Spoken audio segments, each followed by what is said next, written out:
mentioned in my opening, I'm a philosopher, I specialize in ethics, and I do politics on the side.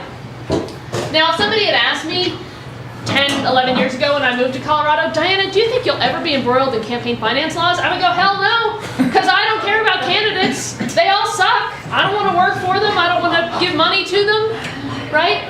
But unfortunately, what I found out is that you don't have to be involved in campaigns at all to be subject to campaign finance laws in Colorado. And I found this out in working against the personhood amendments in both 2008 and 2010.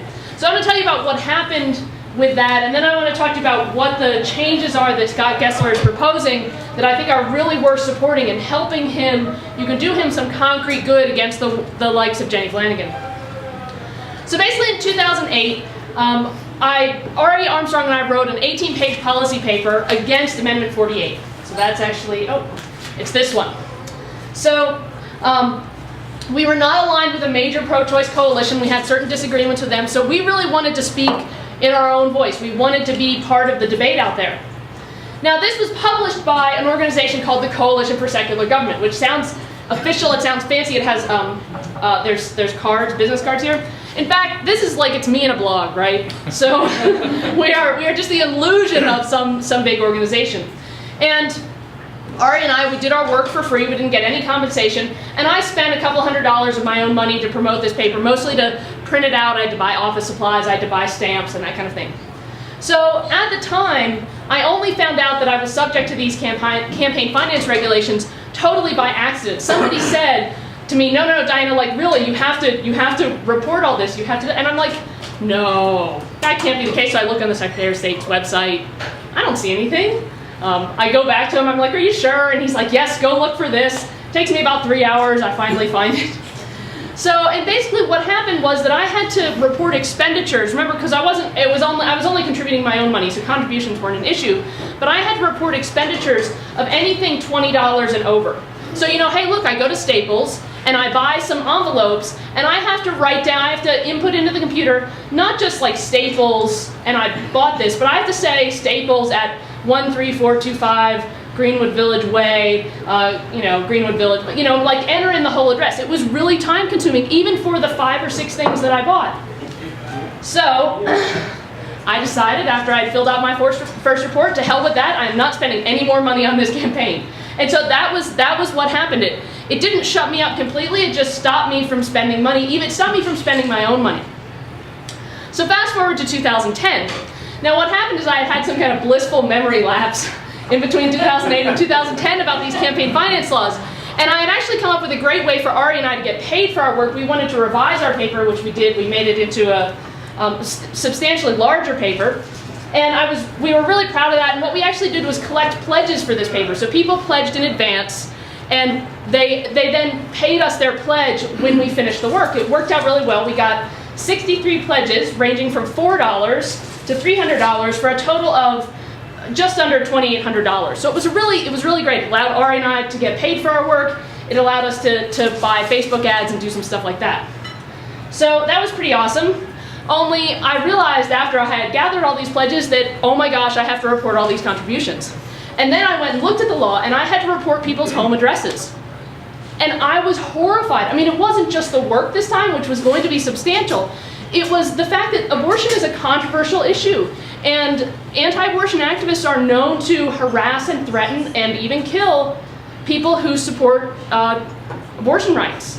And this, I mean, I know there's a lot of anti-abortion activists who most of them are totally peaceful, but there's a crazy element out there. And I did not think that people had to publish their home addresses, and if the donation was over $100, their employer, simply to support the work that Ari and I were doing. So I was really appalled by this. I called up the Secretary of State's office, and I asked them, I said, look, is there any way for me not to have to report the names and addresses, given how controversial this issue is, given that I fear for my donors? Nope, sorry, you have to report it. Now, most people were brave enough, they kept their pledges. Some people were pissed and they pledged more, which was pretty awesome. And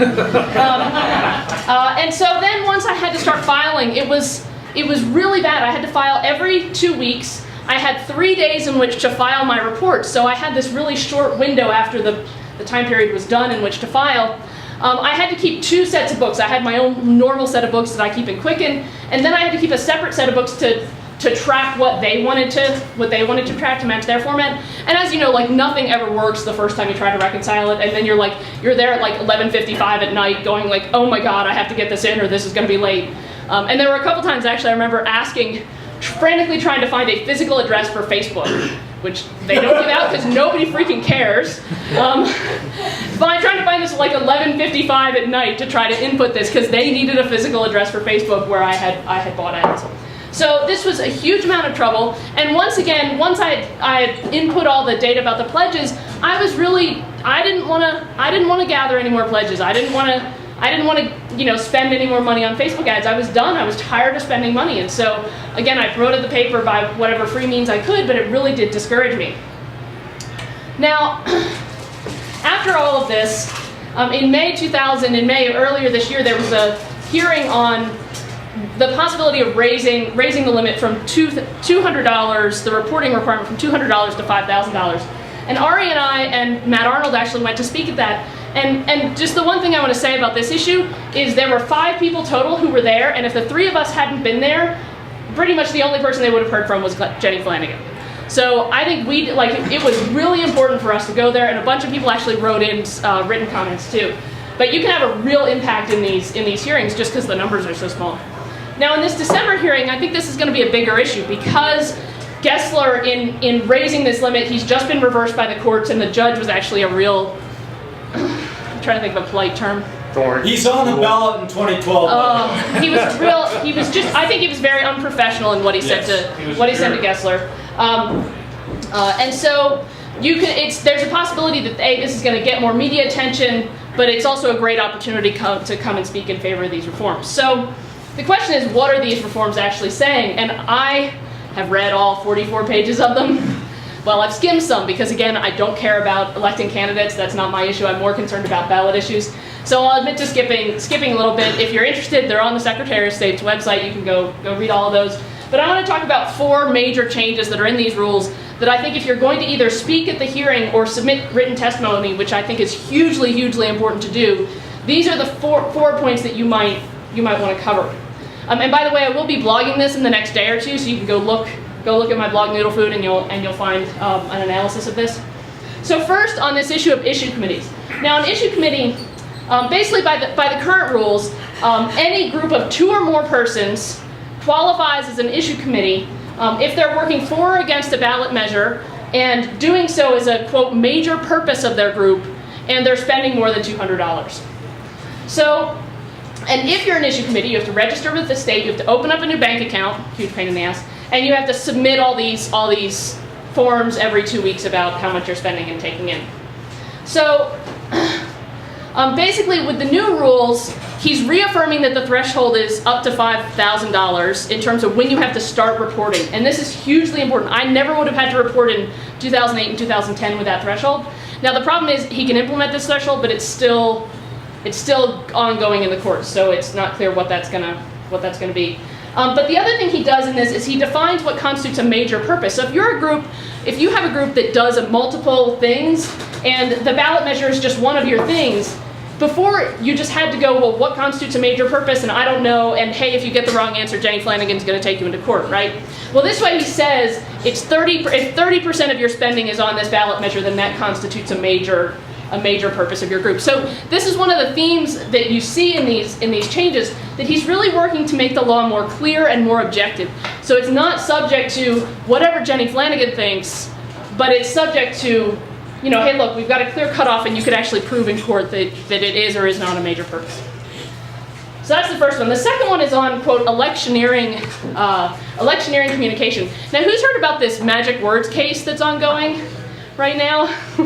This killed me, just the language of this. So basically, the electioneering communication means that you're advocating for or against a party or a candidate.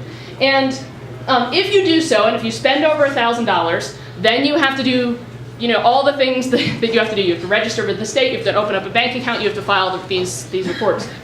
But basically, there's been this really vague rule about what counts as electioneering communication. What really counts as advocating for a candidate. So Gessler's new rule is you have to be engaged in express advocacy. You have to be saying something like, vote for this guy, don't vote for this guy, right? Not just mentioning the person's name. And so this would actually, so he's narrowly defining what counts as advocacy, which means that people can be more free to talk about candidates without fear that they're going to get dinged in the law and have to start these reportings. Third issue is penalties and waivers. Basically, by the current rules, you have a $50 per day per violation fine. That's a lot, and it really adds up.